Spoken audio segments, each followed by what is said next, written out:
Queridos amigos, en Los Terrones, muy cerca de Capilla del Monte, aquí en Córdoba, en la Argentina, les invito a ver la siguiente conferencia sobre el misterio de la ciudad de Ers, civilizaciones intraterrenas, luces en el Uritorco y, por encima de todo, un mensaje.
Presentar a la persona que va a compartir con nosotros una síntesis de experiencia, de investigación, de recorrido, de camino. Y eso, la construcción del conocimiento que surge de esa síntesis, siempre es mucho más provechosa, siempre es mucho más profunda. No voy a tardar mucho en presentarlos porque cada uno de ustedes lo conoce, es alguien de aquí de Capilla del Monte, escritor, conferencista, investigador, tiene 14 libros, estamos esperando ansiosos los próximos 2, yo me adelanto, el próximo y al que viene, que seguramente él va a hablar de esto. Quiero darle la bienvenida y presentarles a Ricardo González.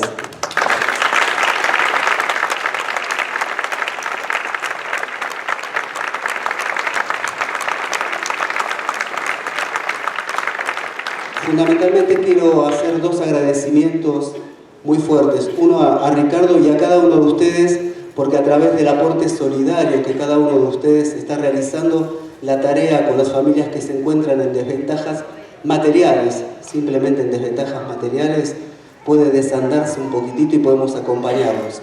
Así que muchísimas gracias a cada uno de ustedes y a Ricardo por esta posibilidad de dar una mano, de hacer lo que nuestras almas empujan, que tiene que ver con su misión y con su sentido y que tiene que ver fundamentalmente con el servicio. Y agradecerle a la subsecretaria de Cultura de Capilla del Monte que amablemente cedió la sala para que podamos realizar y disfrutar este encuentro. Con ustedes, Ricardo González.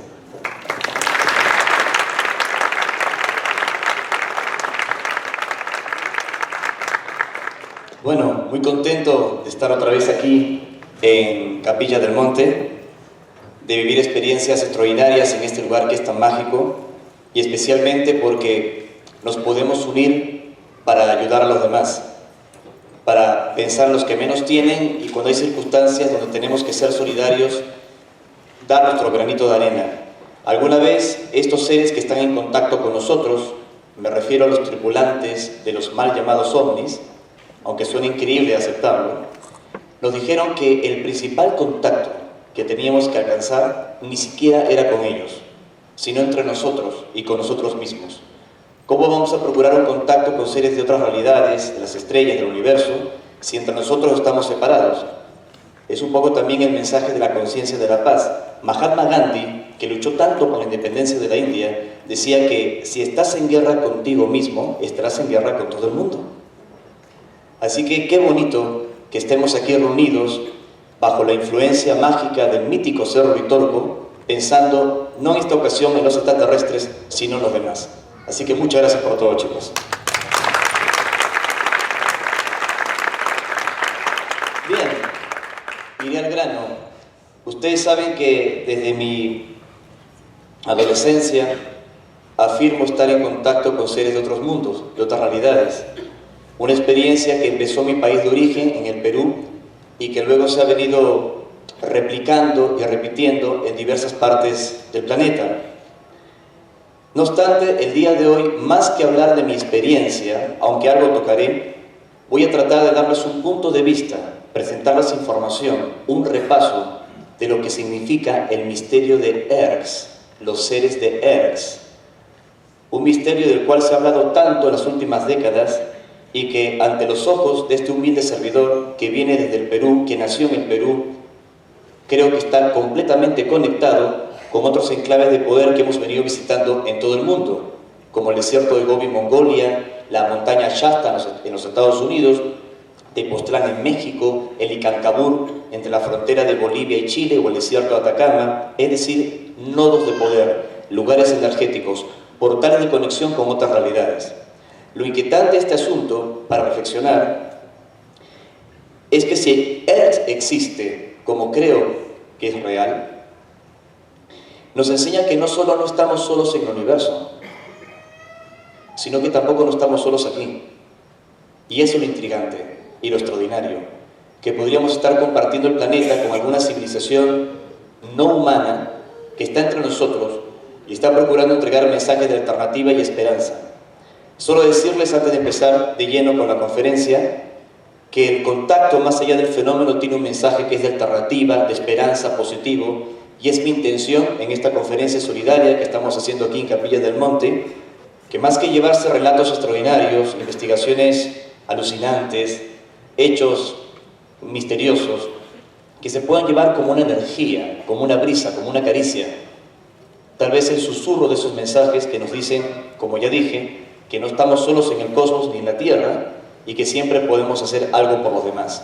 El contacto, en otras palabras, queridos amigos, es un pretexto, es una excusa para encontrarnos con nosotros mismos.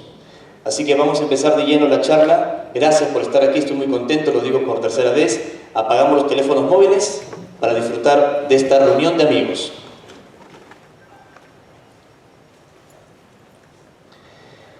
Quería empezar con esta imagen. Lo reconocen, ¿verdad? Sí. Benjamín Solari Parravicini. A mi juicio, el primer contactado de la era moderna. Se piensa que fue George Adamski, un polaco nacionalizado norteamericano, el primer contactado de la era moderna de los ovnis, ya que en los años 40 habría tenido experiencias con tripulantes de objetos desconocidos que aterrizaban en California. Entre ellos, un ser humanoide llamado Orton. Orton, le decía Adamski, habría venido de Venus, un planeta cercano a nosotros. Sin embargo, antes de la experiencia de Adamski, en los años 30, exactamente en 1938, Benjamín Solari Parravicini hablaba de los cosmonautas de Ganímedes, al punto de precisar en estas comunicaciones que eran anfibios, es decir, sugería que podría existir agua. Agua en Ganímedes, una de las lunas de Júpiter, es un delirio, ¿verdad? Pero no, recientemente la NASA descubrió que en el satélite joviano, que está a unos 600 millones de kilómetros de distancia, hay inmensos océanos, incluso de agua salada. ¿Cómo es posible que Pelón, el gran Nostradamus argentino, como le bautizó mi amigo Fabio Serpa, hubiese podido anticipar este acontecimiento con tantas décadas de anticipación? Porque era un contactado, porque era un superpsíquico. Así que fue el primer contactado, un contactado que nació aquí, en la Argentina, el primer contactado de la era moderna de los ovnis. Y en una psicografía de 1959, Benjamín decía: razas extraterrestres regresarán a la Tierra. Ellas ampararán ciudades subterráneas que de ellos fueron y aún habitadas por sus naturales aclimatados. Bajarán para restablecer costumbres que fueron superiores a las nuestras, hoy desaparecidas. Las manifestarán en forma telepática. Es decir, el Nostradamus argentino afirma que hay ciudades subterráneas que originalmente eran extraterrestres, pero que son habitadas por naturales aclimatados. ¿Qué se entiende por naturales aclimatados? ¿Será acaso los supervivientes o descendientes de esas culturas perdidas como Atlántida o Lemuria, mundos que la arqueología ortodoxa consideran que no existen, que no hay posibilidad alguna de ese legado? Y si fue así, y si de pronto el Cerro Uritorco y otros enclaves que se encuentran alrededor de Capilla del Monte son parte de esa profecía de Parravicini, que razas extraterrestres regresarían a la Tierra, que ocuparían ciudades subterráneas que de ellos fueron. Por eso, algunos contactados en los años 80 argumentaban que a esa ciudad subterránea, conocida como la ciudad de la Flama Azul, se le podría llamar Erx, un nombre pomposo, extraño, pero que en realidad no significa nada. No es ningún lenguaje indígena, no es ninguna palabra en Irdin, un mantra místico, sencillamente es la reunión de varias palabras. Encuentro de los remanentes del cosmos con K sideral. Es decir, que la propia denominación de la presunta ciudad perdida de Erx, sea subterránea, interdimensional o compartiendo esas realidades simultáneamente, es en realidad un semillero de civilizaciones de otros mundos que se encuentran entre nosotros. Seres que llegaron de las estrellas u otras realidades y que habrían utilizado el Cerro Uritorco y otros emplazamientos, como dije, como una base. La pregunta es si eso es posible y si esas bases subterráneas o un conglomerado de instalaciones en torno al Uritorco podrían explicar la actividad ovni que es innegable existe en estas sierras de Córdoba. De hecho, hace unos días, encontrándome aquí el 30 de abril, si mal no recuerdo, estábamos en una reunión, en una cena de amigos en la zona de Quebrada de Luna, y de un momento a otro veo que mi mujer, Sol, se para de la mesa y se queda mirando una nube en la noche. Y de pronto me dice, hay un objeto allí. Sentí pararme de la mesa como que algo me llamaba. Y hay un objeto allí porque se acaba de encender un flash en la nube. Nosotros lo miramos extrañados, luego nos acercamos, seguimos mirando y el objeto seguía estacionado allí, no se podía ver, estaba detrás de una nube y se volvió a encender. Luego de unos instantes de haber estado detenido, le comento a los muchachos si alguien tenía una cámara, así que tratamos de captar este objeto que salió de la nube luego de estar detenido y empezó a moverse hacia la derecha. Podíamos deducir su movimiento porque hacía una pulsación de luz, pero no lo podías ver. Solo cuando pulsaba se podía observar. Afortunadamente, Emmanuel Bordoni, un amigo, tenía una cámara infrarroja, una Bushnell Equinox Z, me la pasa y yo trato de grabar el objeto y de hecho aquí van a ver la filmación, esto pasó hace muy pocos días. No es muy claro, no lo pude filmar en tripié, en trípode, así que les pido que me disculpen el mal de Parkinson que tuve, pero como es una cámara muy sensible, se puede ver las estrellas como parámetros de referencia.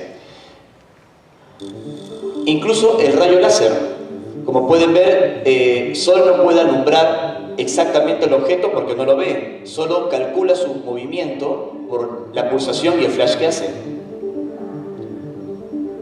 Estas son estrellas fijas, ahí pueden ver cómo va pulsando, está aquí donde apunto con mi láser rojo. Esto es muy interesante porque los satélites, la Estación Espacial Internacional, un avión o lo que quieran decir, algún escéptico, no se queda detenido un momento en una nube, convoca mentalmente a una persona para que se pare de una mesa y que luego se esté moviendo hacia un lado. Esto lo comento porque a veces me toca leer cada disparate en mi página de internet cuando alguien hace algún comentario de las evidencias o de las cosas que se van registrando. Obviamente solo filmamos hasta aquí, ven cómo pulsa, porque luego está la luna y la luz de la luna era tan fuerte que ya generaba distorsión en las imágenes que estábamos videograbando. Así que, como decía, remanentes del cosmos que se encuentran entre nosotros, observaciones de ovnis, de luces, de objetos que parecen estar vinculados a esa leyenda de la ciudad subterránea de Erx.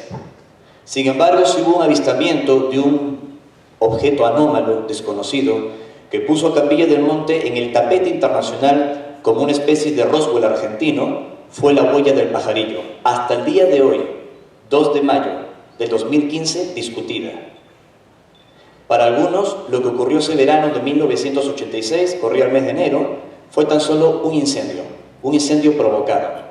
Algunos periodistas escépticos dijeron que habían entrevistado a algunas personas aquí en Capilla del Monte que se habían atribuido el incendio, solo para generar mayor turismo ufológico en Capilla del Monte.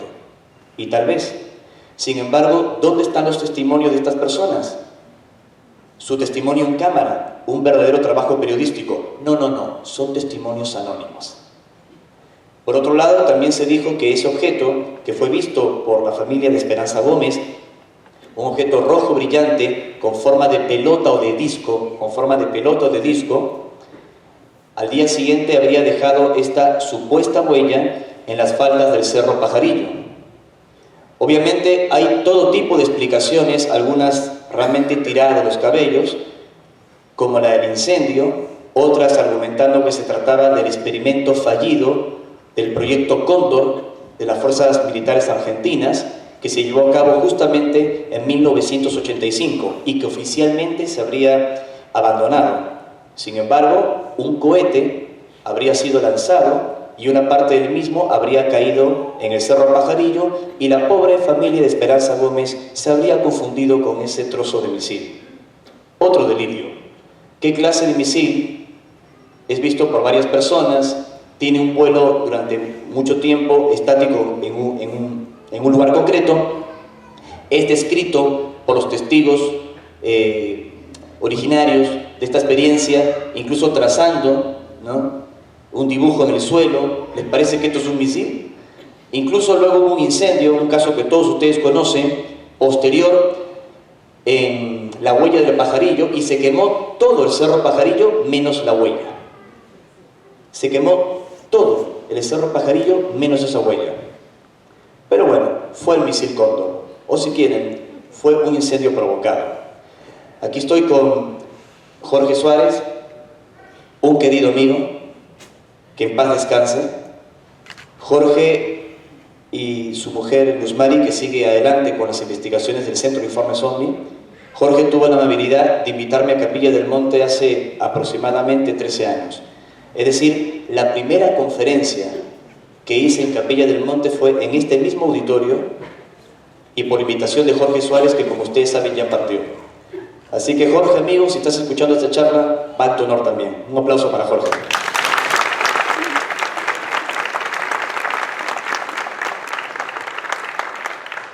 Pero los principales contactados de esta historia con ERS, más allá de las historias que pueden comprometer la investigación de Jorge Suárez sobre el ovni Pajarillo, cuando era funcionario de gobierno, la de Ángel Cristo Coglanis, que más adelante voy a mencionar, o las investigaciones extraordinarias del profesor Guillermo Alfredo Terrera, los primeros contactados fueron los aborígenes argentinos, fueron los comechingones. El propio profesor Terrera, que fue el primer divulgador nacional y mundial de los incidentes de ERS, o de esa presunta ciudad subterránea en el Uritorco, ya mencionaba que estos comechingones, una etnia muy particular, especialmente estas sierras de Córdoba, habían reportado, o en su tradición describían, una serie de luces y objetos que se movían, por ejemplo, en las grutas de Ungamira o en Cerro Colorado. Nosotros hemos recorrido estas zonas como peruano que ha caminado por los Andes y las montañas. Hacer estas visitas para mí han sido muy importantes porque me he reencontrado en Argentina, con la misma magia que he respirado en los Andes del Cusco, en los Andes del Perú, o también en otras zonas que he recorrido en el mundo. Aquí estoy en lo alto de las grutas de Ungamira, como ven, ahora con mucha vegetación, y acompañado de mi buen amigo Roberto Villamil, que también está aquí presente en el auditorio. Roberto me propuso el año 2012 escribir un libro juntos que titulamos Las luces de ERS. Como ustedes sabrán, Roberto Villamil es periodista, fue corresponsal de guerra naval, formado en Roma como comunicador, como periodista, y él fue el íntimo amigo de Ángel Cristo Coglanis. Él participó de los contactos, de las experiencias, y él, con la experiencia íntima que tuvo con esos grupos en los terrones, allí en los años 80, quiso combinarla con mis investigaciones y mis propias experiencias para crear un libro juntos, una aventura que ya lleva varias ediciones aquí en Capilla del Monte y en Argentina. Aquí también estamos en Cerro Colorado, otro de los lugares donde los comechingones caminaban, se encontraban, vivían o estaban de paso. Les estoy mostrando para aquellos que tal vez no son de Córdoba. Aquí hay mucha gente que ha venido de otras regiones de la Argentina, algunos también extranjeros en este auditorio, para que comprendan que esos contactados, los primeros, fueron estos nativos. Y se concentraban en estas sierras, en estas montañas, para vivir sus experiencias. Experiencias que tal vez dejaron grabadas como un registro en sus pictogramas. Solo en Cerro Colorado hay más de 40.000 pictogramas. Y si bien es cierto, algunas de estas imágenes podrían tener una explicación racional, que son imágenes chamánicas, imágenes del campo y un montón de cosas, y me parece correcto, no hay que ver extraterrestres en cualquier cosa que uno investigue, eso es muy poco serio, pero también es muy poco serio llamarle chamán a cosas que, a mi juicio, son tal vez descripciones fieles de fenómenos extraños que vieron los comechingones. Así que no sé si estos son chamanes o son criaturas o entidades que vieron los primeros contactados con la ciudad de Erx. Los primeros contactados con la ciudad de Erx, los comechingones, siglos atrás, también dejaron esto en Cerro Colorado, aquí en Córdoba. Un ser con una especie de escafandra y un traje con unas luces que podrán observar que sale de su cabeza. De la mano está llevando algo, no sé qué es, podría ser tal vez un animal, y aquí algún objeto, corral o como lo quieran ustedes interpretar. Quien investigó este tipo de experiencias, como nadie, fue el profesor Guillermo Alfredo Terrera.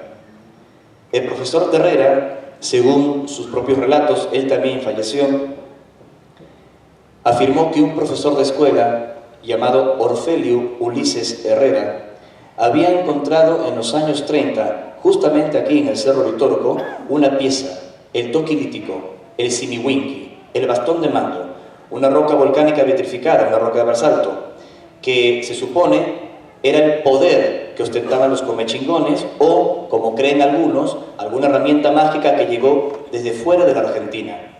Como fuese, el mentado Orfelio Ulises Herrera habría encontrado en algún lugar del Uritorco ese bastón de mando para que luego de un tiempo se lo entregue al profesor Terrera. Esa historia es tan fascinante, ha generado novelas, a mi juicio, muy inexactas, buenas novelas, pero históricamente muy inexactas. Ha generado documentales, conferencias, una gran cantidad de libros, pero como nos decía Nicolás Terrera, el hijo del profesor, mucho de lo que se ha escrito no se ajusta a la realidad de los acontecimientos. El bastón de mando quiso ser poseído, tomado y hasta robado por mucha gente en Argentina y del exterior. Incluso algunos políticos, que no voy a mencionar aquí para no bajar la vibra, quisieron hacerse con el bastón. Creo que ustedes están al tanto de esta historia. Y el bastón finalmente desapareció con la muerte de Terrera. Lo poco que sabemos, y podemos dar fe de ello, es que no está en Córdoba. No está en Córdoba. El bastón se encuentra en algún lugar fuera de Córdoba.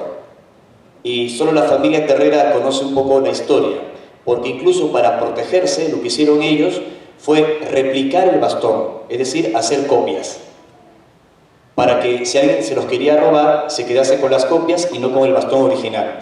Esto es lo que ha confundido a algunos investigadores, que cuando se tropiezan con una réplica ya tratan de poner en cuestionamiento toda la historia. Así que Capilla del Monte y el misterio de Erx es muy complejo, porque por un lado hablamos de avistamientos de ovnis, por un lado hablamos de una huella de un presunto objeto en el Cerro Pajarillo, por otro lado de una ciudad subterránea y un bastón de mando asociada a ella, un bastón de poder que un personaje encuentra en los años 30. Es como mucho. ¿Y todo esto aquí? ¿Tantos elementos solo aquí? En Capilla del Monte, en una reunión que tuvimos con el amigo Carlos Lucianzov en Pueblo Encanto, él me mostró esta réplica que él mandó hacer en basalto negro del bastón de mando. Lo quiero aclarar una vez más porque no es el bastón de mando original, es una réplica, como tantas otras que se han hecho. Solo como un pequeño detalle para que no se vayan a dejar confundir cuando alguien aparezca diciendo yo soy el portador del bastón de mando. En realidad nadie sabe quién lo tiene, y creo que hay que ser un poco más humildes y comprender que los objetos no hacen grandes a las personas, sino que las personas se hacen grandes a sí mismas por su labor en el planeta, por su solidaridad, por su camino personal. Pero volviendo a la historia del bastón de mando, además de esa pieza que habría sido hallada en los años 30, exactamente en 1934, en el Cerro Uritorco, se cree que fue hallada con otros objetos, como la mítica conana, que no solo se utilizó para moler maíz o granos, se cree que es parte de un objeto ritual. Lo que sí está probado es que muchos personajes vinculados a estas historias sobre las investigaciones de la Alemania de los 40, de los 30, en todos los esotéricos estuvieron en la Argentina, especialmente si nos remontamos a los episodios del Hotel Edén, que se encuentra, como todos saben, no muy lejos de aquí, en la localidad de La Falda, donde otros ilustres personajes, como el mismísimo Albert Einstein, habían visitado. No se quedó a dormir allí, pero lo visitó. No obstante, pocos saben que el FBI envió algunos documentos tratando de alertar que Hitler probablemente no murió en Berlín, como se dice, que se habría suicidado al lado de Eva Braun, sino que habría sobrevivido y tal vez emprendió un largo viaje hasta llegar a América del Sur, especialmente a la Argentina. Aquí les voy a hacer una ampliación del documento y se puede leer perfectamente, ¿no?, dirigido al director del FBI, y la referencia: un escondite de Hitler en Argentina. Por todo esto, Capilla del Monte es más que misterio, es más que intrigante. Como les decía, una ciudad subterránea, objetos de poder, avistamientos de luces en el cielo, encuentros cercanos con extraterrestres y encima una supuesta expedición nazi para buscar el bastón de mando o algún elemento que desconocemos en estas sierras que siglos atrás habitaron los comechingones. Dejando estos datos de color solo para situarlas en el contexto de lo que significa Capilla del Monte, hay otro elemento muy importante, además de las investigaciones del OVNI del Cerro Pajarillo, que encabezó Jorge Suárez, del pionero, como fue Guillermo Alfredo Terrera, cuando investigó todo el tema de los comechingones, con una gran cantidad de libros, y también esta historia del bastón de mando. Debo sumar a estos personajes célebres de la investigación y las experiencias de lo que ha sido el Cerro Uritorco, a Ángel Cristo Coglanes, un médico argentino de ascendencia griega, que fue el primero en hablar con bastante difusión de estas experiencias, esos contactos, esos acercamientos con las luces de Eres. Solo que las experiencias de Ángel no se concentraban en el Cerro Uritorco, o en las grutas de Unamira, o de pronto en Cerro Colorado, un lugar que amaba mucho Guillermo Alfredo Terrera. Ángel concentró sus contactos y sus experiencias aquí, en Los Terrones. Es una formación de arenisca, una formación natural, que forma parte de la estructura del Cerro Uritorco, como ustedes sabrán, pero fue allí donde Ángel empezó a tener sus experiencias. Hizo amistad con la familia Verón.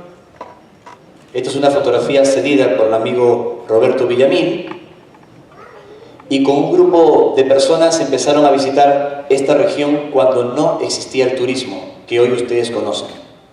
Incluso en algún momento se tuvo que hacer un camino para que los coches pudiesen subir y vivir esas experiencias de contacto.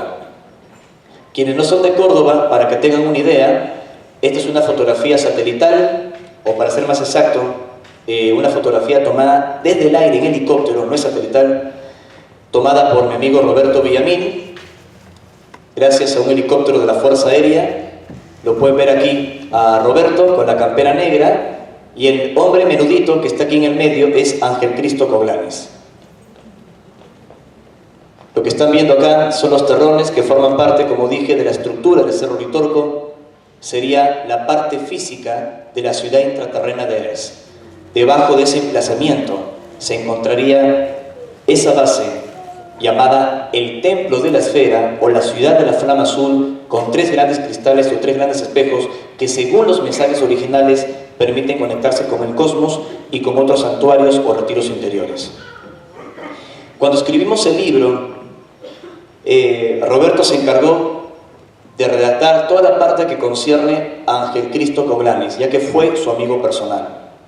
De hecho, estas fotografías, que son un elemento histórico, porque muestran al doctor Acoglanis trabajando en su consultorio y también allí en Los Terrones, son imágenes que registraba Roberto como periodista. Y en algún momento se nos preguntó de dónde había sacado la información, en este caso Acoglanis, para conectar con estas luces en Los Terrones. Y si era cierta aquella historia de que estuvo en el Tíbet, que nosotros contamos en el libro por puño y letra de Roberto Villamil.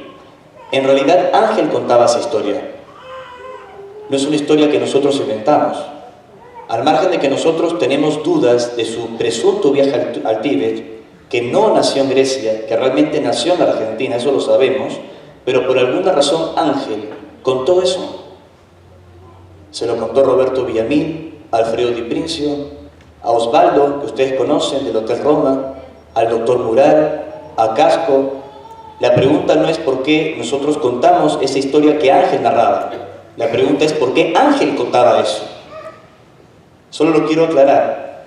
Y tal vez haya algún mensaje simbólico allí, pero si nos preguntan, Ángel era argentino, y Ángel, al menos, no tenemos ninguna evidencia que haya ido físicamente al Tíbet, que es de donde se supone tomó su conocimiento e información para hacer esas extraordinarias sanaciones y tener contacto con los extraterrestres. Se dijo lo mismo de Orfelio Ulises Herrera, vaya casualidad. Quien encontró el bastón de mando en el Cerro Litorco, se supone que también estuvo en Asia. Parece que en esa época había muchas ofertas para viajar al Tíbet. No sabemos realmente qué fue lo que pasó.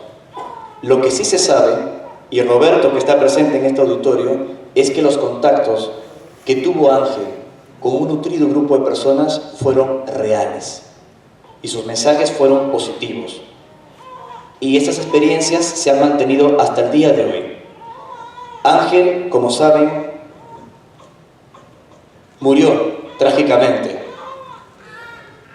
Fue asesinado en 1989. Y yo creo que si no fuera por personas como Ángel, al margen de sus temas personales que algunos conocen, si no fuera por personas como Guillermo Alfredo Terrera, al margen de sus presuntas contradicciones o sus excesos, muchos de nosotros no estaríamos en este auditorio hablando de él. Así que si también el profesor Terrera y Ángel están escuchando esta conferencia, un aplauso también para ellos, ¿no?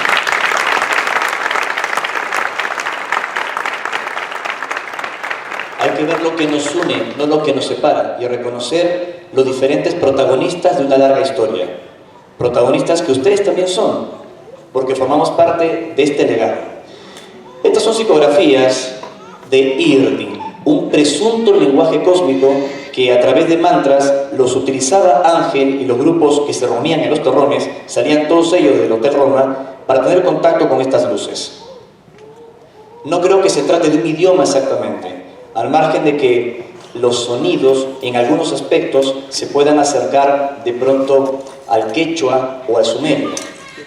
Más que un idioma, creo que es una vibración, una frecuencia que el intelecto no comprende, pero tal vez estos seres sí, y tal vez el autoconvocado, como decían los mensajes que inicialmente se recibieron, podría llevar más adelante. Que el autoconvocado podría sentir e interpretar la información del Irdin o Irdin, como estos seres también podrían conectarse con esa magia y esas melodías. Ángel, en Los Terrones, se reunía por la noche, levantaba su mano en clara señal de saludo, una especie de mudra o gesto de poder, otra fotografía histórica de Roberto Villamil, y hacía como un canto. Cantaba en Irdin y al mismo tiempo hacía como una traducción aproximada de lo que esa vibración significa.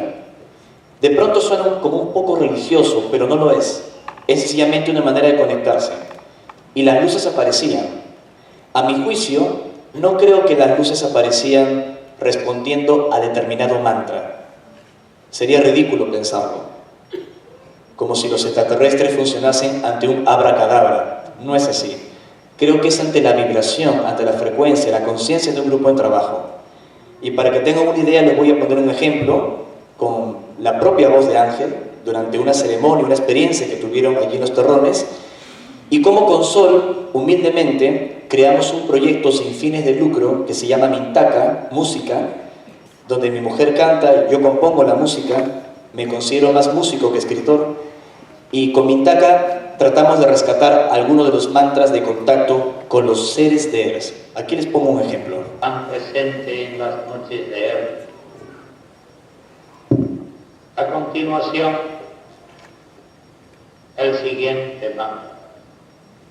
Ay Munayay Manatu, orando en tu templo, Taikuanamaiki, mi sacerdote mayor, Moisayum Matenikuama, mis hermanos en silencio, Arisimi Divina, nos piden esta oración.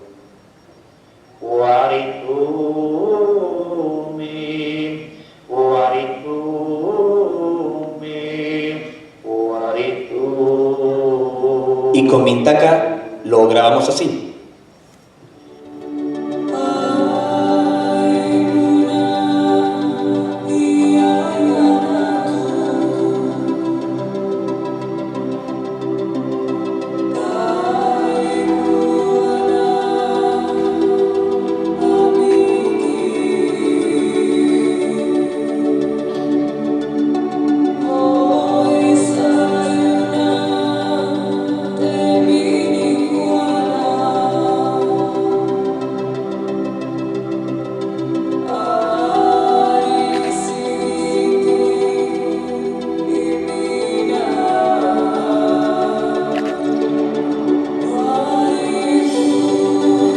La idea, ven que conecta, ¿no? Que es muy especial, es que no se pierda el legado de tantos personajes, de tantas historias que permitieron conectar con esas otras realidades. Por eso nuestros discos, para aquellos que no los puedan conseguir físicamente, están en internet. Perdón, voy a pasar otra imagen. Que esta música, si les gusta, si quieren conocer un poco más de esta información, ponen Mintaca en YouTube y lo pueden escuchar online también en YouTube. Es un proyecto, como digo, sin fines de lucro para que el mensaje llegue a más personas. Y bueno, en estas reuniones que se daban en Los Terrones ya tienen una idea de lo que se decía, lo que pasaba, los que se reunían. Ocurría esto. Aparecían unas luces en el cielo que parecían dibujar símbolos. No como últimamente, y lo digo con bastante respeto, a veces ocurre en la zona donde algunas personas ven satélites o reflejos de la luz de la ruta y piensan que están en contacto con los hermanos de las estrellas, y eso son los hermanos de los automóviles, ¿no? O sea, hay que tener mucho cuidado también con estas cosas. Roberto, como digo, es periodista. La fotografía siempre las tomaba con una cámara profesional, en tripié, en trípode. Algunas de estas imágenes con 5 a 7 segundos de exposición, y como también mencioné, fue corresponsal de guerra naval. Es importante decir que Roberto no era ningún improvisado, porque a veces aparece algún supuesto investigador que dice que son fotografías movidas de las luces de un auto. Me gustaría que tuvieran una charla de fotógrafo a fotógrafo con Roberto. Aquí están viendo algunas imágenes que captó Villamil al lado de Acoglanes y del grupo que se reunía en aquel entonces en Los Terrones. Y la pregunta es, ¿qué es eso? ¿Son naves trazando plasma en el cielo? ¿Son objetos tripulados? ¿Es solo energía? ¿O tal vez estamos ante seres? ¿O ante naves? Esta aquí es muy interesante, porque fueron tomadas en 1996, es decir, en 1989 Ángel ya había partido. Esto demuestra que el fenómeno es independiente de los protagonistas, que el mensaje es importante y no el mensajero. Roberto, sin Ángel, con su cámara, logró esta misma fotografía y esta. Y en Cuchi Corral, tampoco en Los Terrones. ¿No les parece interesante? ¿Cuál es el lugar posta de contacto, Ricardo? El posta a posta. Toda la zona. No es que hay más energía en Santa Isabel, o más energía en Quebrada de Luna, o más en Las Gemelas, o menos en el Uritorco, o más en Cuchicorral. Es un disparate comparar las cosas. Toda la zona es magnética, toda la zona es especial. Y obviamente cada fragmento de esta zona tiene su rol, que eso es otra cosa. Y Roberto logró estas imágenes que se hicieron muy famosas porque en 1988 el propio Roberto le entregó los negativos y mucha información original que trabajaba el grupo Los Terrones a un escritor de metafísica brasileño. Me refiero a Triguerinho. Así que las fotografías que ilustran los primeros libros de Triguerinho corresponden a las imágenes que captó Villamil, y muchas de las informaciones que se difundieron aquí en Brasil y en los libros de Triguerinho tienen que ver con la experiencia de Ángel Cristo Coglanes y también de otro amigo con quien tuve la oportunidad de compartir en Uruguay y que ya partió, Ángel María Tona, la estancia de la Aurora. Esta fotografía de Roberto me pareció tan extraordinaria que le sugerí que sea la tapa de nuestro libro y no las que se habían tomado en Los Terrones en los 80, porque era una foto 100% mérito de Roberto. No podía decir, apareció la nave porque estaba con fulano o mengano. Apareció y punto. Y quiero hacer también un reconocimiento públicamente aquí a mi amigo Roberto Villamil, porque es una de las pocas personas vivas en la actualidad. Yo le digo mi padre argentino. ¿Ya tienes cuánto, Roberto? ¿70 años? ¿No quiere que diga la edad? Una de las pocas personas vivas que no solo vivió estas cosas en los 80, sino que las puede documentar con audios, escritos de puño y letra y fotografías. Así que, Roberto, gracias por todo lo que hiciste, porque ha sido importante.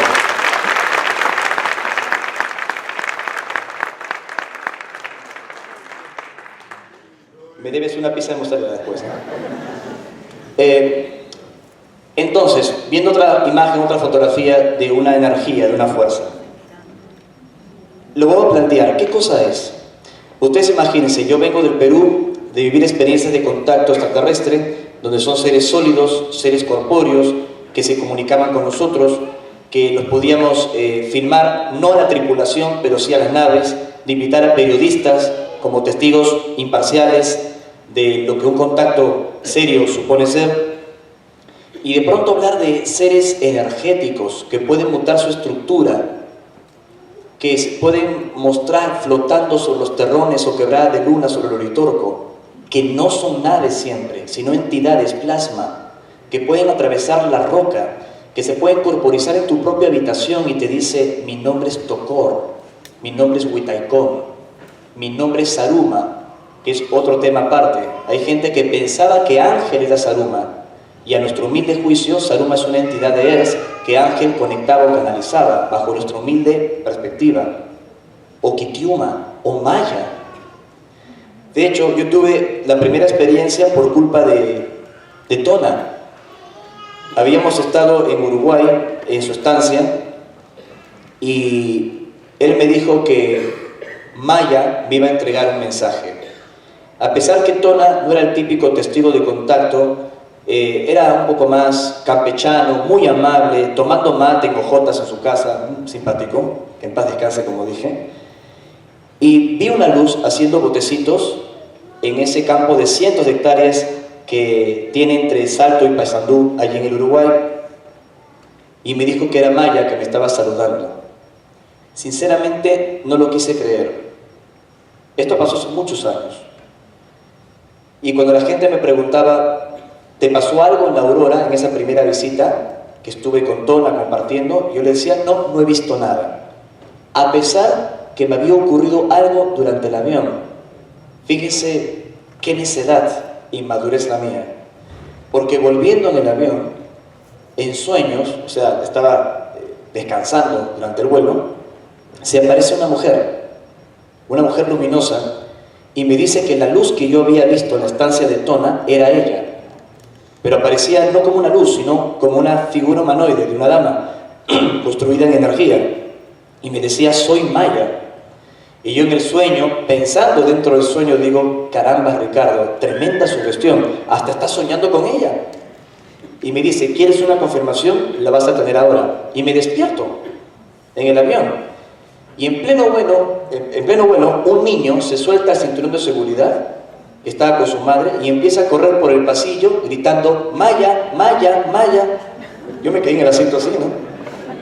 Y la mamá lo fue a buscar. Mira las cosas que ellos pueden hacer. Y como dije, a pesar de este incidente, cuando me preguntaban si me había pasado algo, yo decía que nada, sencillamente porque no lo entendía. Pero cuando viví estas experiencias en Monte Shasta, en la Cueva de los Tallos en el Ecuador y en otros países, salí, como dice mi amiga Paola Harris de Estados Unidos, de la caja del paradigma y comprendí que hay múltiples formas de contacto, diferentes formas de manifestación, y empecé a investigarlas, más allá de lo que me había ocurrido a mí en el Perú. Así comprendí de que estas luces no siempre son naves, sino que también se pueden transformar en seres, en entidades, que pueden contactar a la gente. Ellos les llaman autoconvocados, es decir, una persona genera el puente de comunicación para vivir la experiencia. Sé que puede sonar alucinante este relato, pero hay cientos de personas aquí en Capilla del Monte, gente que me parece honesta y sensata, que ha vivido estas experiencias. De pronto no están aquí en este auditorio que está repleto, y me pone muy contento por las donaciones para la gente. De pronto no escriben libros, de pronto no aparecen en la televisión, pero hacen su trabajo desde otra perspectiva, tal vez en el silencio. Y probablemente sus experiencias fueron muy, muy importantes. Hay mucha gente que está viviendo todo ello.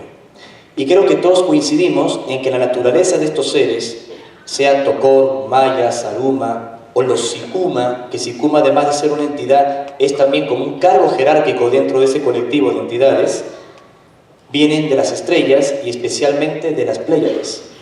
Aunque hablar de las Pléyades es mucho decir, es un agrupamiento arbitrario de estrellas, en la constelación del Tauro. Es decir, que hay múltiples sistemas planetarios en ese conglomerado que está a cientos de años luz de distancia de la Tierra. Tal vez estas entidades, estos seres, formen parte de una alianza cósmica que en el contactismo se llama la Confederación de Mundos de la Galaxia, y serían ellos quienes fundaron o establecieron la mítica ciudad de Earth, que, como verán, en la medida que va avanzando esta charla, de mítica tiene poco. Este es uno de los dibujos que representan el portal de contacto con Earth. Este es otro que circulaba hasta en los libros del profesor Terrera y mostraba una puerta dimensional o ingreso en el Cerro Uritorco. La corteza terrestre, esto es un poco una referencia de estos dibujos, no digo que sea así, no lo sé. Y 3 inmensos espejos o cristales de poder, el famoso laboratorio y ya la ciudad subterránea, que algunos dicen se puede materializar holográficamente como un colectivo de luces organizadas, ya sean Cuchicorral, Los Terrones o Puertas del Cielo. Sin embargo, como también mencioné, hay que tener mucho cuidado con ciertas experiencias que tienen alguna explicación racional en reflejos y en otras cosas. Es decir, que la pasión, la conexión por estos temas no nos haga perder el sentido común. Ahora bien, fue en el Uritorco donde ellos bajaron inicialmente. De acuerdo a los primeros escritos del contacto con Earth, al menos los que surgieron en las experiencias de los terrones en los años 80, se hablaba de que Talampaya era un lugar vinculado con el Cerro Uritorco, y que tanto el Cerro Uritorco como Talampaya, que estaban en la vibración de la energía azul, respondían a un retiro interior mayor que se halla en el lago Titicaca, que tiene que ver con la cultura de Tiahuanaco. Esto según los escritos originales.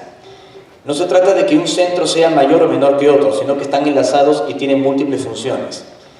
Y de acuerdo a los mensajes y experiencias que ya nosotros empezamos a vivir, uniendo los cabos sueltos, tanto nuestra experiencia de contacto extraterrestre en el Perú como lo que ya pasaba en la Argentina, se nos dijo que el lugar clave donde estos seres habían llegado, donde se inició todo, no fue el Uritorco, sino 350 kilómetros de aquí, en Talampaya, donde también existen archivos en petroglifos, como los pictogramas de Cerro Colorado, que narrarían la historia de estos seres extraterrestres que llegaron en 2 etapas. Una muy antigua, hace millones de años, luego abandonaron esas instalaciones o bases, y como bien decía la profecía de Parravicini, que mostré en la primera placa de la conferencia, que volverían a ocupar ciudades subterráneas que de ellos fueron. La segunda visita fue hace unos 20.000 años aproximadamente, que es lo que aparece en los textos, los diarios de Ers.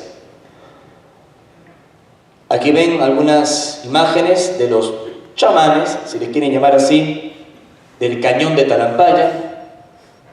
Aquí una de las páginas de mi libro de Talampaya, la otra historia de Ers, que lo pueden leer gratuitamente en internet, está en el sitio web de Script, donde mostramos otros seres humanoides, gigantes, con brazos extraños y todo, y un animal representado en el petroglifo y que sería un sinodonte.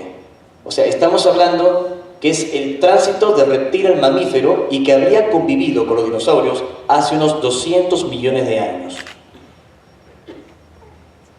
¿Cómo es posible? Y para más INRI se han encontrado yacimientos fósiles del sinodonte Talampaya.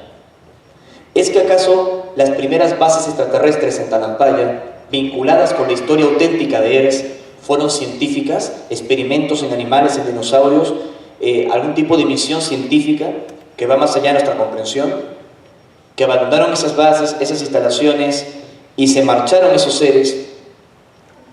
Esto ocurrió hace millones de años y luego volvieron y, como dije, tomaron las ciudades subterráneas que de ellos fueron, y allí empieza la etapa del Uritorco. Otro petroglifo de un pie humano al lado de un teléfono móvil, teléfono celular, que tiene 6 dedos.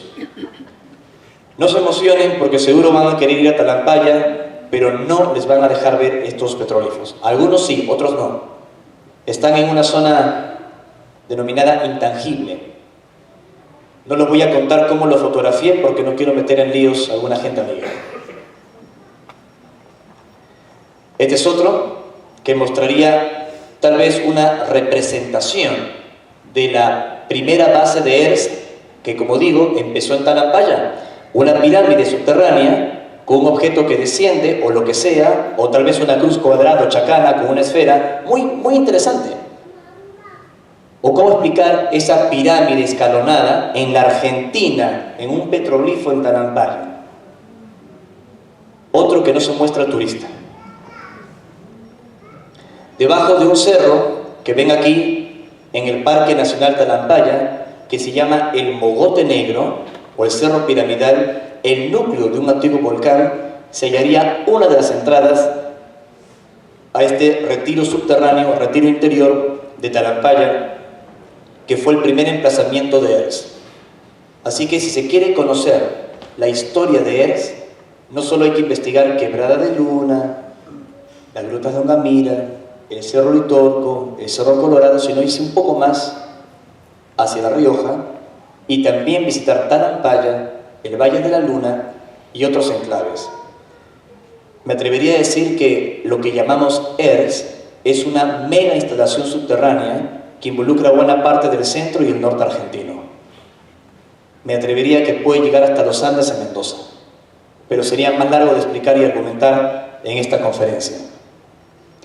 Los extraterrestres, empezando por Antarel, un ser extraterrestre biológico en cuerpo sólido, un ser que viene de Alfa Centauro, que está en contacto con nosotros de hace décadas, nos sugirió trabajar mancomunadamente con las entidades de Ers.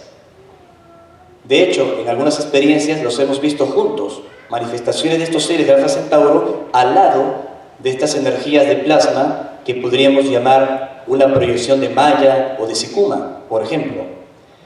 Ya nos ocurrió en un encuentro que hicimos el año 2013 por La Paz, un encuentro abierto de meditación, donde vinieron cientos de personas de varios países y donde hicimos una práctica muy bonita con el mantra de los discos solares. Una información que recibimos hace 14 años, que se hizo muy conocida y donde también empezamos a trabajar en el sonido, en la vibración de estos mensajes que los hermanos del cosmos nos habían transmitido para elevar la conciencia. Sin darme cuenta, en el 2001 estaba recibiendo yo mismo mantras en Irden, porque los mantras de los discos solares, 13 discos de poder, que se encuentran en 13 puntos estratégicos de las Américas, están en Irden. Para que tengan una idea, se los voy a hacer escuchar un momento lo que es este mantra en Irden de los discos solares, y que obviamente uno de estos discos se encuentra en Talampaya, donde se inició la historia de Earth. Son 3 espejos cósmicos de origen extraterrestre, pero que estuvo en manos de civilizaciones perdidas. El más conocido es el disco de oro que estuvo en el Coricancha, en la cultura inca, en mi país, en el Perú, y que desapareció luego de la conquista española hace 500 años, pero son 13. Permiten potenciar las intenciones y enviar luz al mundo como si fueran catapultas magnéticas de ese poder de la intención. Y los utilizamos en los encuentros, en las reuniones, para meditar por el planeta. Y esta fue la melodía y el mantra que recibimos, que como digo, está en Irden. Escúchenlo.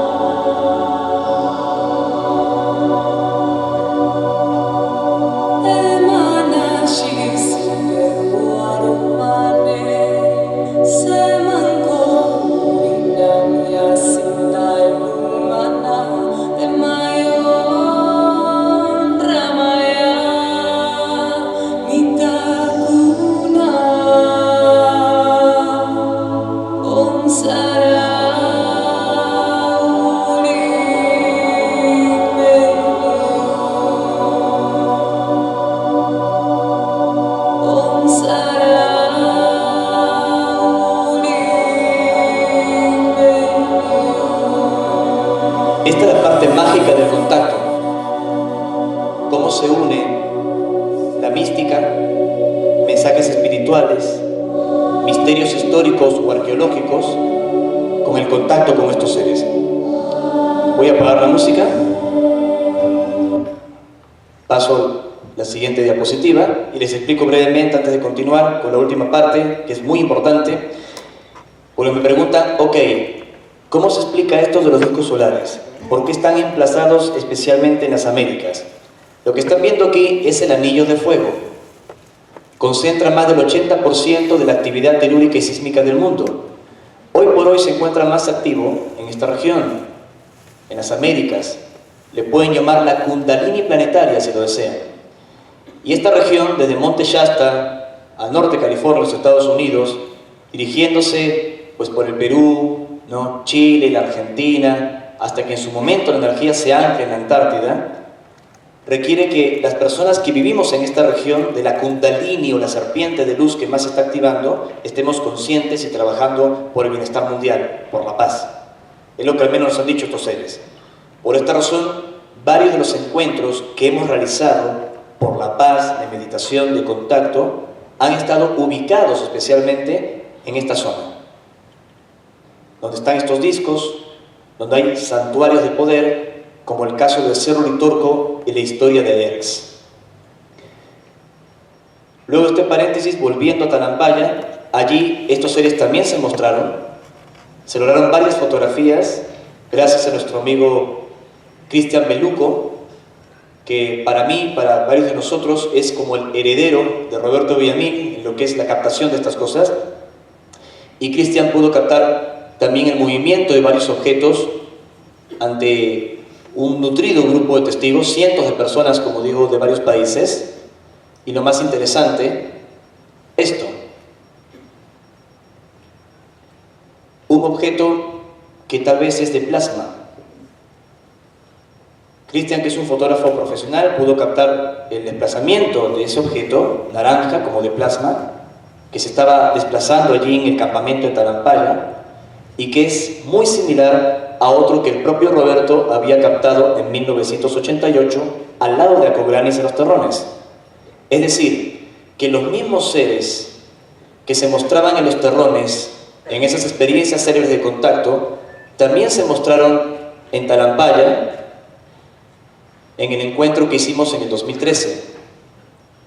El mensaje es que no había separación, que Talampaya y lo que llamamos Earth en el Cerro Uritorco se estaban uniendo, que no estaban separados, que el mensaje era uno solo. Y nos hemos dedicado a difundir esa parte de la información porque más allá de toda la labor previa que se hizo sobre el asunto de ERS, casi nadie le dedicó investigaciones y experiencias a Talampaya, que es un poco nuestro humilde aporte para completar el mosaico y el gran rompecabezas. En el mes de enero, por sugerencia de estos seres, nos reunimos aquí, muy cerca de Capilla del Monte, en Quebrada de Luna, en la entrada de Quebrada de Luna. Fue impresionante, porque no nos imaginamos la respuesta que se iba a dar de tanta gente, de tantos países. Hasta nos asustamos, porque se inscribieron más de 6.000 personas.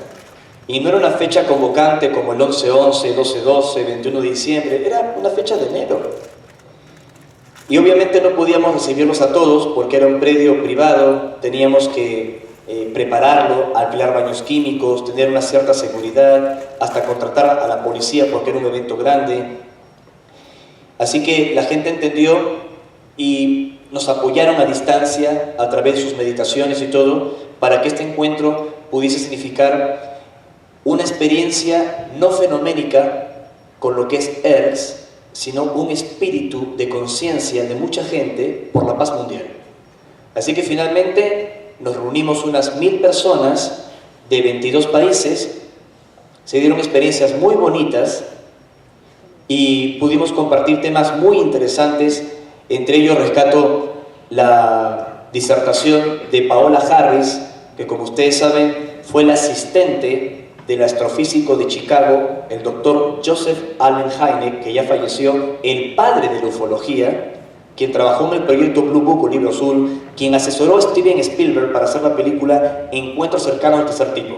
Harris, que es una mujer de unos 70 años casi, que ha viajado por todo el mundo y ha entrevistado a científicos, astronautas, pilotos de guerra, investigando seriamente el fenómeno OVNI, fue convidada por nosotros para vivir un encuentro cercano en Monte Shasta. Harris vino y a la hora exacta aparecieron las naves y luego se produjo un encuentro cercano con Antarel, el ser extraterrestre que he mencionado, que ella también pudo ver y que le transmitió un mensaje. Incluso le habló en inglés y le dio las gracias por lo que ella estaba haciendo. Y Harris, a pesar de su dilatada trayectoria, dice que la experiencia más importante de su vida fue ese contacto con Antarel, que no es una energía, es un ser concreto, es un ser extraterrestre. Una experiencia que se dio en Monte Shasta. Y vino aquí a Capilla del Monte a contar la experiencia. Y algo que también dijo Paola es que Capilla del Monte y el Cerro Litorco y todas estas energías que se mueven aquí y estas historias fascinantes que estamos compartiendo le recordaban Monte Shasta en Estados Unidos. Me pasa lo mismo. Si alguno de ustedes tuvo la oportunidad de ir a Shasta, al norte de California, es como el alma gemela de Capilla del Monte. Un pueblo que creció al pie de una montaña, con experiencias, contactos y con una historia que todavía continúa. Hubo algunas captaciones interesantes de objetos anómalos durante ese encuentro. No van a decirme que esto es una libélula o un insecto, por favor. Está bien lejos entre las nubes. De pronto es un insecto de 20 metros de diámetro, ¿no? Sólido, que refleja la luz del sol. Fue captado por diferentes cámaras, por diferentes personas, objetos lenticulares durante las meditaciones y las experiencias. Lo interesante es que Fernando López, con una Yukon Ranger Pro, el día 17, aproximadamente hasta ahora, captó un objeto, como un detalle nada más, que se iba moviendo rápido, muy lejos, casi entre las estrellas. Lo que pudimos calcular y estimar ya con la experiencia de trabajar con estos aparatos. Es decir, no fue un insecto o un murciélago que se cruzó en el lente. Para que tengan una idea, fíjense en esta zona que estoy señalando con el láser. Esto de aquí son las estrellas fijas, captadas perfectamente por el equipo Yukon Ranger Pro, que es de tecnología infrarroja. ¿Lo vieron? Ahora lo pongo en cámara lenta.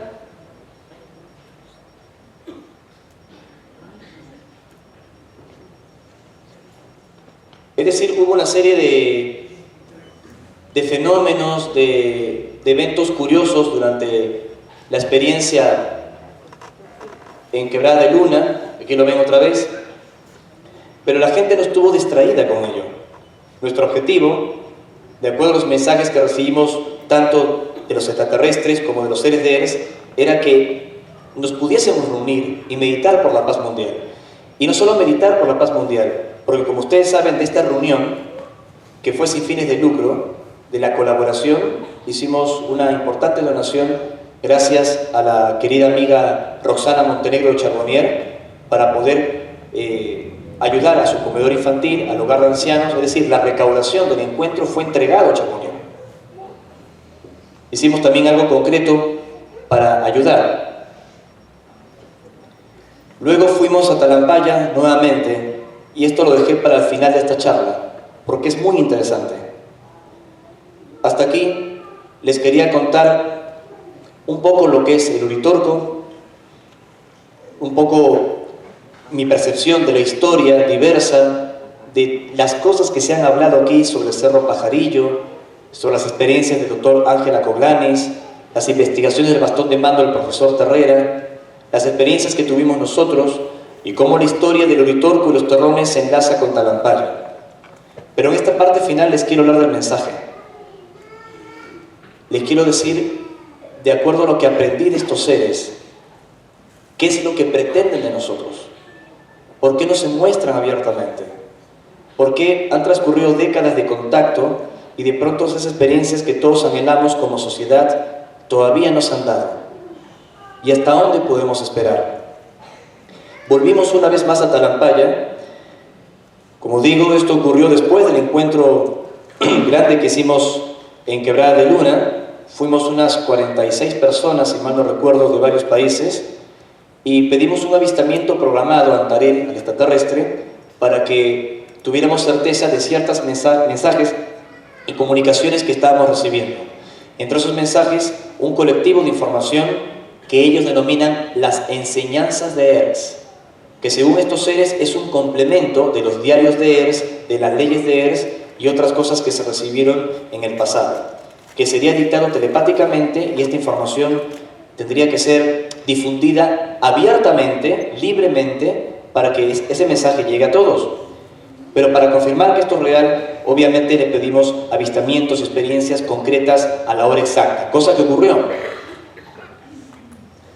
Esta es una de las fotografías de uno de los objetos de desplazamiento en Talampaya. Fue captada por Cristian Beluco durante las experiencias en zona. No vayan a pensar que es un avión, como algún despistado dijo. Es verdad de que a veces algunos objetos en desplazamiento, si están fotografiados en exposición, y puede pasar perfectamente con la Estación Espacial Internacional, con un avión, podrían generar un fenómeno similar. Pero para que tengan claridad de lo que pasó esa noche, les muestro algunos vídeos. ¿Les parece que esto es un avión? Objetos volando bajo, brillantes, a la hora exacta, fueron varios avistamientos. Aquí lo estamos señalando con el láser, se ven las estrellas de fondo. Todo esto con equipos profesionales como la Yukon Ranger Pro para captación de objetos nocturnos, es decir, infrarrojos, como ya lo expliqué. Aquí están viendo uno de los objetos que se va desplazando. Esto a pedido del contacto que le hicimos a Antarel para que puedan mostrarse a la hora exacta, verificando las experiencias y que venía una nueva etapa de contacto con todo lo que llamamos Ers. Que el contacto continúa, que mucha gente seguirá siendo autoconvocada, que este lugar tiene todavía una misión muy importante, pero que hay que tomar con responsabilidad. Esto es con otra cámara, otro objeto, y pueden ver las estrellas muy brillantes en el fondo de referencia. Esto está grabado en tripié. Él va moviendo los binoculares infrarrojos, un láser astronómico señalando, y pueden ver pues tremenda bola de luz.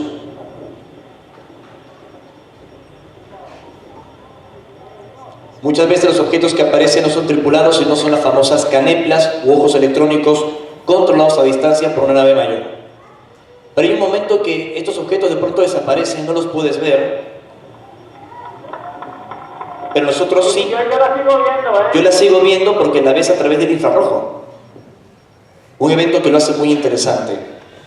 Y aquí tienen a los testigos.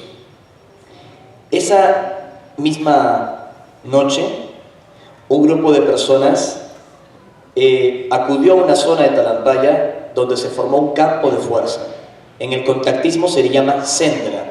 No es una experiencia física, sino holográfica. Un entorno holográfico donde el individuo ingresa y puede recibir información y conocimientos. Así que un grupo de 7 personas, si mal no recuerdo, ingresaron allí y tuvieron sus experiencias. Creo que un grupo, creo que no superan las 9 personas, eran entre 7 y 9, no recuerdo bien ahora. Pero bien otras 3 de Estados Unidos, de Argentina y de México, que fueron hacia otro sector y vieron a cierta distancia a un ser sólido, de pie, que estaba con una especie de enterizo o algo muy pegado al cuerpo, que me recuerda a esos trajes piel de foca, como le llamo yo, que habitualmente llevan estos seres en los contactos físicos que hemos tenido, el rostro descubierto, el cabello largo, como habitualmente los hemos visto, especialmente a los seres de Apu, del planeta Apu, de Alfa Centauro. Era Antarel. Y al lado de Antarel, sobre todo fue Pablo Cascone de Argentina y Fernando López de México, quienes lo pudieron ver entre los arbustos allí de pie, observando la experiencia, surge una luz brillante y la luz se va acercando, estando Antarel de pie en el contacto en Talampaya. Yo estaba apoyando con el grupo base, yo no participé de la experiencia, sino los muchachos. Y cuando viene esa luz, Raimundo Collazo, de los Estados Unidos, decía, bueno, esa luz será alguna canepla, esos ojos electrónicos pequeños, controlados a distancia por los extraterrestres. Pero de pronto se acerca, se aleja y no era físico, ¿se entiende? Era como de plasma. Y la esfera parece que interactúa con ellos y Pablo dice, lo que estamos viendo es Amaya, es decir, una de las entidades de Earth. Era interesantísimo porque estabas contemplando a un ser de energía, de luz, que estaba manifestándose, acercándose al lado de una criatura física, biológica, extraterrestre como Antarel. Nunca antes nos había pasado así, que los seres de Apu, de Alfa Centauro, esto lo explicaré en otro momento, en alguna nueva conferencia aquí en Capilla del Monte, estos seres que conocimos en el Perú, he aquí una psicografía hecha por Viviana Sumay, que recrea también un poco la apariencia de Antarel, el extraterrestre. Estar al lado de un ser de Earth o vinculado con la historia de Earth era impresionante, porque demuestra que no hay límites, que como dije, todo está unido.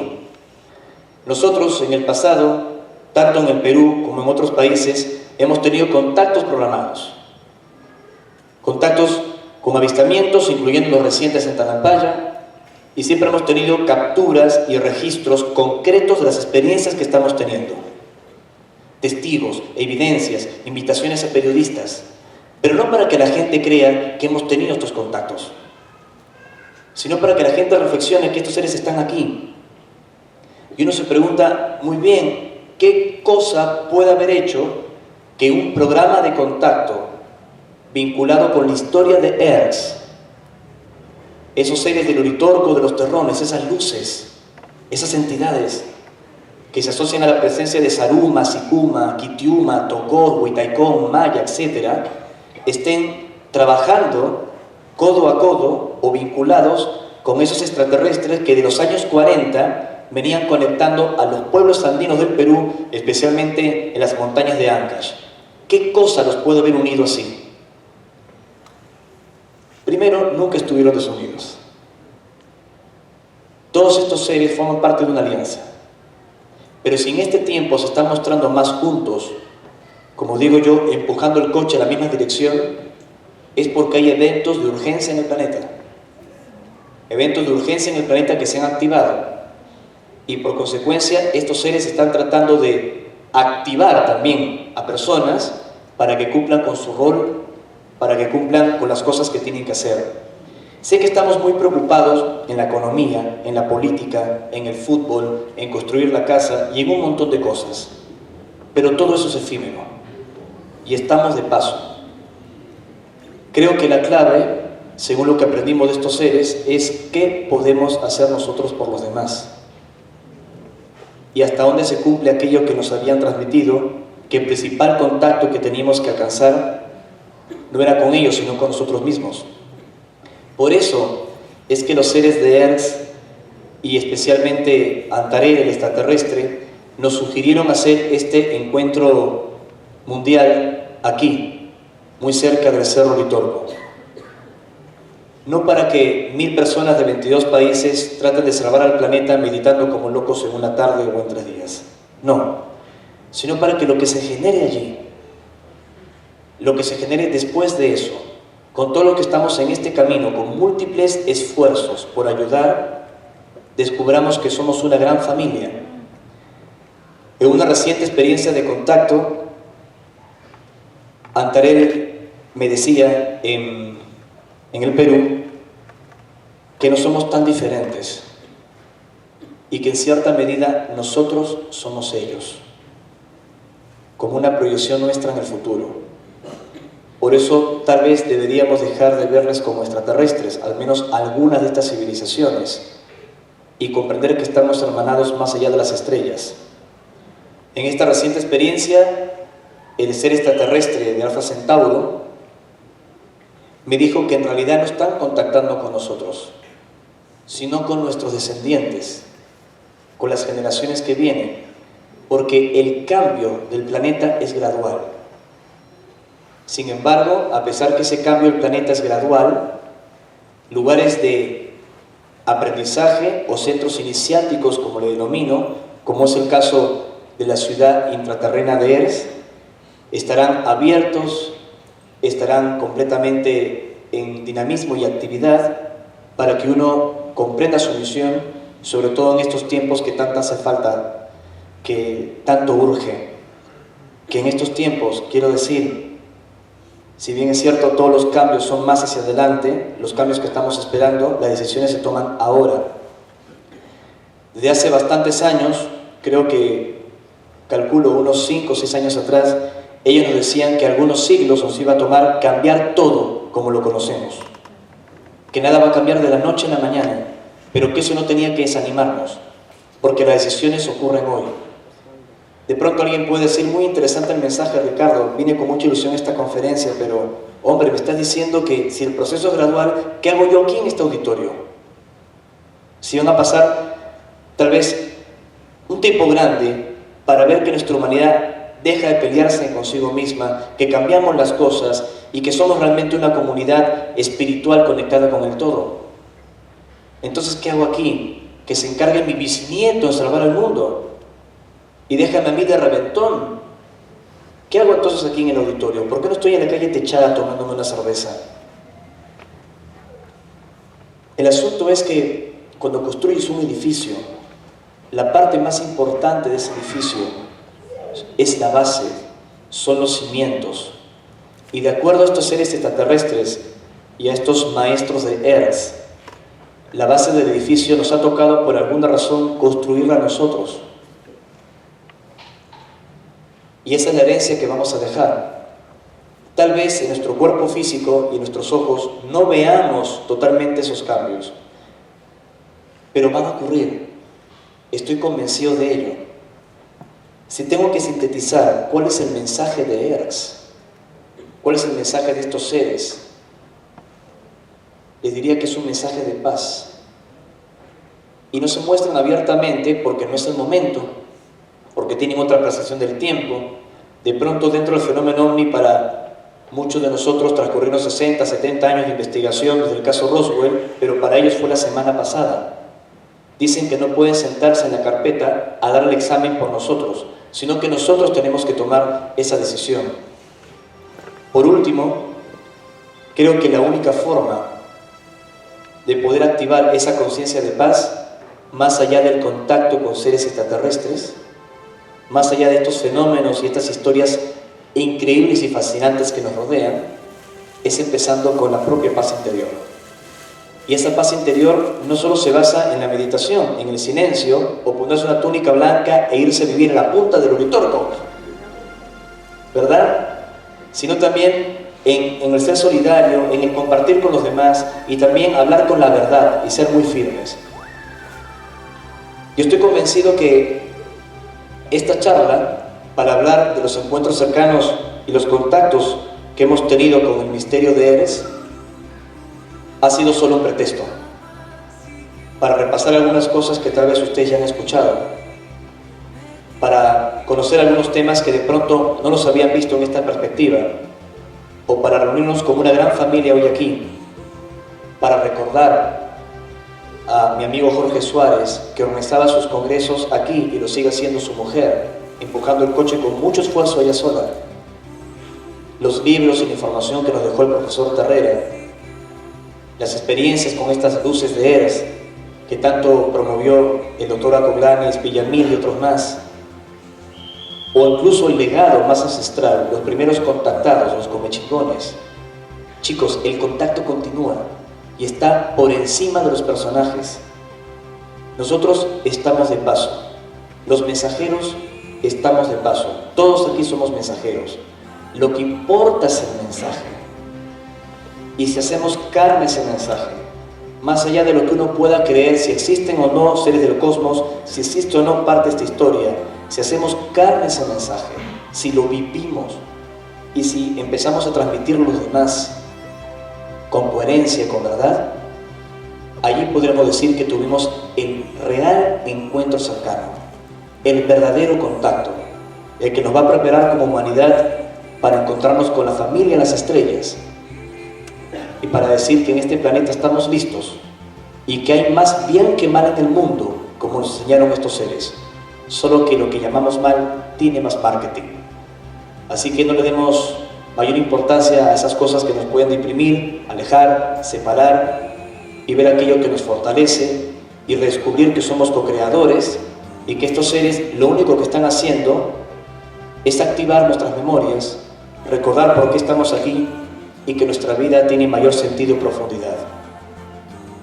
Desde la base del Cerro Uritorco, que estamos en Capilla del Monte, que este mensaje llegue fuertemente al corazón de todos nosotros y que no solo en conferencias como esta podamos ser solidarios como lo hemos hecho con la ONG Algarroba, sino que lo podamos hacer día a día, en cada momento. Ese es el mensaje del contacto. Chicos, muchas gracias.